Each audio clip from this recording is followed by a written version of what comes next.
મનમાં નહીં મેલય મારા, પાપ નથી પેટમાં, પર જાય મારી હાવ ભોળી. અમે નાત સવી હાવ ભોળી, અમે નાત સવી હાવ ભોળી. મારી ભોળુડી નાત, મારી બહોળી નાત એવી કોળી સમાજને સર્વપ્રથમ રાહુલ બામણિયાના સીતારામ.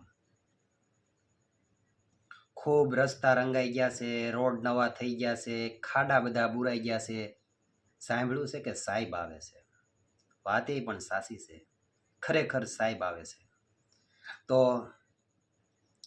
મારી ભોળી નાઈટને યાદ કરાવવા માટે એક નાનો અમથો વિડીયાના માધ્યમથી મારી ભોળી નાઈટ અને બહોળી નાઈટને થોડુંક જણાવી દઉં કે 2016ની અંદર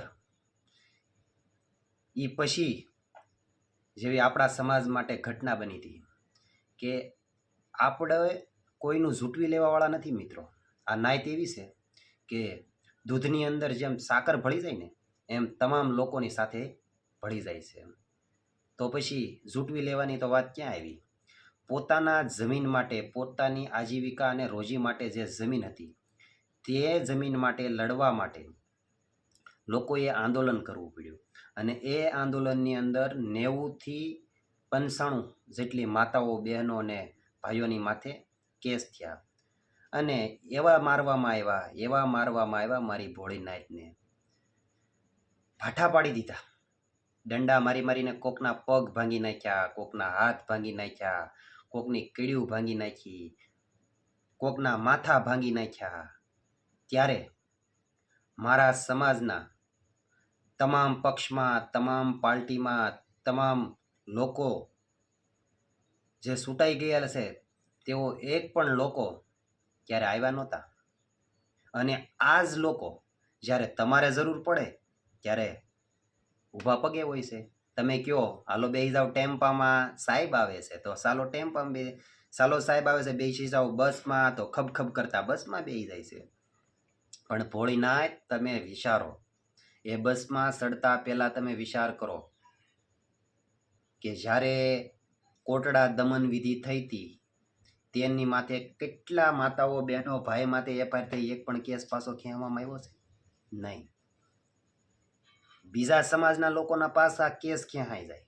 આપણી એવડી મોટી નાત, એટલા ધારાસભ્ય, સાંસદ સભ્ય છતાંય આપણી બેનું દીકરીઓ માતા ઉપર એક એફઆઈઆર નો પાછી ખેંચાય. 3000થી પ્લસ ખોટી એફઆઈઆર છે આ સમાજ માટે. અને અમે કોળી સમાજના પેટે જન્મ લીધો છે અને સમાજના સાસા અને ભલા માટે ન બોલીએ ને તો એની કરતા તો મરી જવું કુરબાન છે મિત્રો. સત્ય માટે હંમેશા લડશું, સત્ય હંમેશા બોલીશું. પછી કોઈ ગમે ફાંસીના માસડા માથે સડાઈ દે ને, ગોળી મારી દે ને તો એ પણ અમને મંજૂર છે. પણ સમાજ માટે જીવશું અને સમાજ માટે મરશું. એટલે સાહેબ આવવાના છે, ફાફડા ગાંઠિયાના પડીકા આપશે, બહે વાળી હાડી આપશે, બરોબર. એટલે કોટડા અને બીજી અનેક જગ્યાએ ઘટનાઓ બની છે. ભોળીનાથ યાદ રાખજો, તમે ભોળવાઈ ન જાતા. મારી તમને બે હાથ જોડી નમ્ર વિનંતી છે કે આ લોકોને તમે 30 વર્ષથી મત આપ્યા, 30 વર્ષથી તમે મત આપીને એને ગાંધીનગરે પોગાડ્યા ને દિલ્હી પોગાડ્યા. તો એ લોકોની ફરજ બને છે કે આ સમાજે એક સેતુ બનીને, એક પગથિયા બનીને, એક લીહરણી બનીને તમને એટલી ઊંચી પોસ્ટ સુધી પોગાડ્યા. તો આ નાઈટનો સેજ પણ અવાજ નહીં બનવાનો? શું આ નાઈટની, આ સમાજે તમારે માટે શું નથી કર્યું? મિત્રો આ નાઈટ, આ સમાજે તમે એક હાકલ કરી છે ને તો તમારી પડખે ઉભા રહ્યા છે. ખાલી એક ઈશારો કાપી છે આ સમાજ માટે. કેમ કે નાય થાવ ભોળી છે ને, ખાલી કહે ને આમ કરવાનું છે એટલે થઈ જાય મિત્રો. પરંતુ આપણી ફરજ બને છે કે જ્યારે આપણા દુઃખમાં, આપણા કપરા સમયમાં જો આ સમાજને, આ ભોળી નાઈટને, આ કોળી સમાજ કામમાં આવ્યો હોય તો આપણે એના માટે કશું નહીં કરવાનું. અરે ધિક્કાર છે આપણું લોહી ઉકળી જવું જોઈએ. શું નથી કર્યું સમાજ માટે? તમને રાજ સત્તાની ગાદીએ બેહાડ્યા છે અને તમે આ સમાજ માટે અત્યાચાર થાય, માર પડે, જેલવું પડે. 95 વર્ષની માવડિયું માથે એફઆઈઆર ચીતીને ભાવનગર જિલ્લા પોલીસની અંદર પૂરવામાં આવી હતી. એમાં કઈ એકની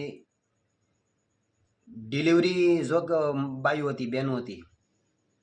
95 વર્ષના દાદીમાં, એના ઘરે કોઈ દીકરાને ખાવાવાળું નહોતું. એ દીકરો કોટડા હેરાન થતો હતો અને માવડી એકની એક ભાવનગર જેલની અંદર પુરાણી હતી. મિત્રો, હું વેદના કેવી આની. સમાજ સેવી ભલે સમાજે ત્યાં એમને પોગાડ્યા નથી કોઈ એવું, પણ આ સમાજનું અમે જન્મ લીધો છે ને, આ સમાજનું અમે કોઈ દિવસ લૂણ નહીં ચૂકવી શકીએ. મિત્રો, સમજ્યા? તમે એવા લોકોને રાજ સત્તા ઉપર બેહાડો ને કે જેને તમારી ચિંતા હોય, તમારા લોકો માટે બોલી શકે, અવાજ ઉઠાવી શકે. મિત્રો, માટે તમે જાગી જાઓ. સાહેબ આવે છે તો ખબ ખબ કરતા બસોમાં સડીને ના ન જતા, પહેલાં પૂછી જો, તમને તમારી જાતને પૂછજો કે અમે આ હું કરી રહ્યા છીએ યોગ્ય કરી રહ્યા છીએ. મિત્રો, જ્યારે જ્યારે જરૂર પડી છે ને, ત્યારે આ સમાજ બધાની સાથે ઊભો રહ્યો છે. અને આ સમાજમાંથી અત્યાચાર થાય, કોઈને સામું નહીં જોવાનું, કોઈને અવાજ નહીં ઉઠાવવાનો, રજૂઆત નહીં કરવાની. તમને ત્યાં છૂટીને મોકલ્યા છે શા માટે? શા માટે? કે સમાજની ઉપર જ્યારે અત્યાચાર થાય, અન્યાય થાય, ખોટા કેસો થાય, ત્યારે તમે આવીને પડખે ઊભા રહ્યો. અમારે બીજું કંઈ તમારી પાસેથી જોતું નથી. આ સમાજ છે ને, પથ્થરમાં પણ પાટું મારીને પાણી કાઢે ને, એ સમાજ છે. માટે આ સમાજને તમારી પાસે કોઈ વસ્તુ નથી જોતી. ફક્ત તમારે સપોર્ટ, સાથ સહકારની જરૂર છે. કે ખોટી રીતે આ સમાજ જ્યારે હેરાન થાય ત્યારે તમે એની પાસે ઊભા રહ્યો, એનો અવાજ બનો, એના દુઃખમાં મદદરૂપ બનો. કેટલી ખરાબ ઘટના હતી તમે યાદ તો કરો મિત્રો. કોટડા દમન વિધિમાં, પછી મને યાદ છે ત્યાં સુધી હમણાં ચોટીલા પંથકની અંદર કંઈક ઘટના બની હતી. ખોટી રીતે લોકોની માટે કેસ, ખોટો લોકોને દોડાવીને માર્યા, ભાઠા પાડી દીધા. હજી મારી પાસે પ્રૂફ સહિત ફોટા છે. જોવે ને ગમે એને સાબિતી, તો એ સાબિતી દેવા તૈયાર છું. કોટડાના દરેક માતાઓના, દરેક વડીલોના, બહેનોના તમામ પ્રૂફ સાથે મારી પાસે ફોટા છે. આવી દિશા, અવડો મોટો બહોળો સમાજ, એટલા બધા વોટ, એટલા બધા ધારાસભ્યો, એટલા બધા સાંસદ સભ્યો. આ સરકારને, વડાપ્રધાનને નરેન્દ્રભાઈ મોદીને બનાવવામાં જો સિંહ ફાળો હોય ને બધા કરતાં મોટો, તો એ કોળી સમાજનો છે. અને આ કોળી સમાજને આવી રીતે ખોટી રીતે હેરાન કરવાનો, છતાંય મારી ભોળીનાથ જ્યારે સાહેબ આવે ત્યારે પોગી જ જાય, બસોમાં સડીને પોગી જ જાય. મિત્રો, તમે વિચાર કરજો જાણી જોઈને કે ત્યાં જવું છે કે નથી જવું. હવે હદ થઈ ગઈ, હવે તમારો આત્મા જગાડો. સમજ્યા? બસ, વધારે મારે નથી કહેવું. મળશું પાછા બીજા વિડીયા માટે. અને ટૂંક સમયમાં માર્કેટમાં આવી રહ્યા છે. તમે ચિંતા ન કરતા. સમાજ માટે બધો હિસાબ થાય. સમજ્યા? આદિ લગી સુપ હતા, પણ આ સમાજની વેદના, આ સમાજની માથે થતા અત્યાચારો, શોષણ